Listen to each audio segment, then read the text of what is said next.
এবার আর্জেন্টিনার কাছে হেরে চাকরি গেল ইকুয়েডর কোচের। গত বছরের মার্চে 4 বছরের চুক্তিতে ইকুয়েডর কোচের দায়িত্ব নিয়েছিলেন ফেলিক্স সানচেজ। তবে 1 বছর না পেরোতেই দায়িত্বটি ছাড়তে হলো তাকে। কোপা আমেরিকার কোয়ার্টার ফাইনালে টাইব্রেকারে আর্জেন্টিনার কাছে 4-2 গোলে হেরেছে ইকুয়েডর। হারের পরই পেক্সিলেক্স দায়িত্বের ছাড়ার খবর নিশ্চিত করেছেন ইকুয়েডর ফুটবল ফেডারেশন।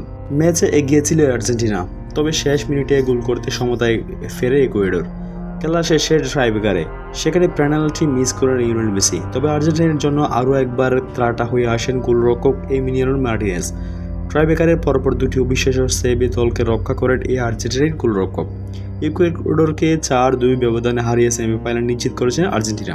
শেষে এক বিবৃতিতে এফ জানায়, আজ ফেলিক্স সানচেজের সম্মতির ভিত্তিতে তার সঙ্গে চুক্তিভিত্তিক সম্পর্কে ইতি টানার ব্যাপারে ঐক্যমত্যে পৌঁছতে গিয়েছে।